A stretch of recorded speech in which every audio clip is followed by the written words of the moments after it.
السلام علیکم، welcome back to my channel viewers. آج ہم پڑھیں گے تاریخ لسانیت کے بارے میں۔ تاریخ لسانیت کی میں آپ کو ایک شارٹ سی ڈیفینیشن بتاتی ہوں کہ ایک زبان کی تاریخ کا اگر آپ مطالعہ کریں تو اس کی عہد بعہد تبدیلیوں کو بیان کریں تو اس کو تاریخ لسانیت کا نام دیا جاتا ہے۔ یہاں پر آپ دیکھ سکتے ہیں میں نے ایک چھوٹی سی ڈیفینیشن لکھی ہوئی ہے، یعنی زبان کا مطالعہ عہد با عہد جو ہے اسے کہا جاتا ہے تاریخ لسانیت۔ وقت کے ساتھ ساتھ ہر زبان میں تبدیلیاں ہوتی ہیں اور اس کے زبان جو ہے وہ ہر سطح پر بدلتی رہتی ہے، لیکن زبانیں جو ہیں وہ اگر بدلتی بھی ہیں وقت کے ساتھ ساتھ تو ان کا آپس میں رشتہ، آپس میں تعلق قائم رہتا ہے۔ سب سے پہلے زبانوں کے آپس میں رشتے کو دریافت کیا سر ولیم جونز نے 1786 میں 1786 میں سر ولیم جونز نے زبانوں کے آپس میں رشتے کو دریافت کیا۔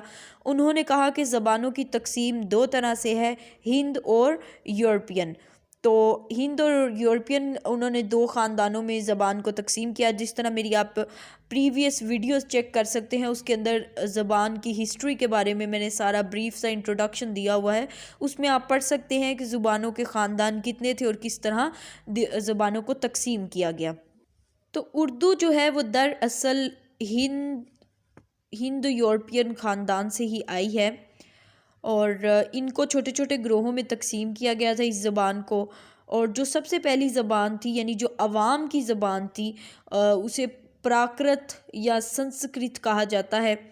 اور اب ہم اس کے بارے میں پڑھیں گے کہ یہ پہلی صدی عیسوی میں بولی جاتی تھی، اور اس پراکرت زبان کو سن عیسوی شروع ہونے سے پہلے جو ہے وہ تین قسم کی منازل میں اس کو تین منزلوں میں تقسیم کیا گیا۔ پہلی جو ہے وہ ہے ویدک یا ویدک سنسکرت، جو کہ 12ویں صدی قبل مسیح سے 8 صدی قبل مسیح تک چلی، اور پھر آتی ہے کلاسیکی سنسکرت، یہ 8ویں صدی قبل مسیح کے بعد 4تھی صدی قبل مسیح تک، اور اس کے بعد جو ہے وہ قدیم انڈک یا وسط انڈک جو ہے وہ 4تھی صدی قبل مسیح سے 10ویں صدی عیسوی تک چلی، ٹھیک ہے، پہلی مسیح تک، یہ عیسوی تک، سوری یہ BC لکھا ہوا ہے، ٹھیک ہے۔ تو یہ ان کا زبانوں کی ڈویژن تھی جو کہ سنسکرت بولی جاتی تھی سب سے پہلے، جس سے بعد میں ہمیں پتہ چلے گا کہ کون سی زبان مارز وجود میں آئی۔ ہند یورپی خاندان کو دو خاندانوں میں آگے تقسیم کیا گیا، کنتم اور ساتم۔ یہ میں نے آپ کو پھر سے بتایا کہ جو میری پریویس ویڈیو ہے اس کے اندر آپ لوگ دیکھ لیجئے گا کہ زبان کی ہسٹری کہاں سے شروع ہوئی۔ یہ میں نے ایک چھوٹا سا اسکیچ بنایا ہے کہ کس طرح زبان کی جو ہے وہ ہسٹری شروع ہوئی۔ سب سے پہلے یورپین زبانوں کے اندر، ہندی زبانوں کے اندر ہندی اور ایرانی کے اندر تو یہ آئے گی نا۔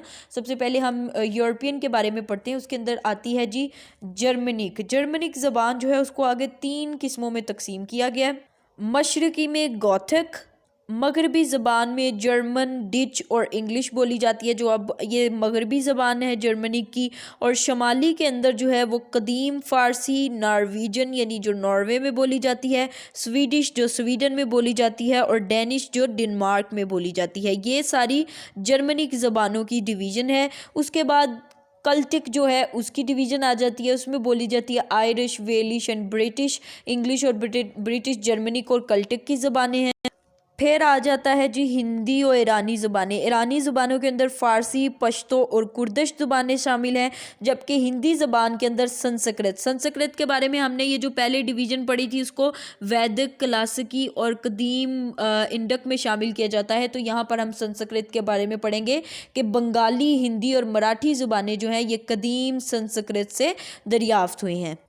یہ تھا ہمارا چھوٹا سا ایک ٹاپک جس کے اندر ہم نے کور کیا کہ زبانوں کا آپس میں رشتہ کیا ہے اور تاریخ لسانیت کیا ہے، یعنی یہ سب زبانوں کا آپس میں تھوڑا بہت کنیکشن موجود ہے، لیکن جب دو زبانیں ایک دوسرے سے جدا ہوتی ہیں تو ان کے اندر بہت سی تبدیلیاں رونما ہوتی ہیں، مگر پھر بھی ہمیں کچھ نہ کچھ باقیات اس کی مل جاتی ہیں۔ اگلے ٹاپک میں ہم پڑھیں گے کہ اردو اور ہندی کے بارے میں تھوڑا سا، اور اردو کی ارتقاء کے بارے میں حافظ محمود شیرانی کا جو تجزیہ ہے، ان کے جو نظریات ہیں ان کے بارے میں پڑھیں گے، جو کہ ایک انتہائی امپورٹنٹ ٹاپک ہے.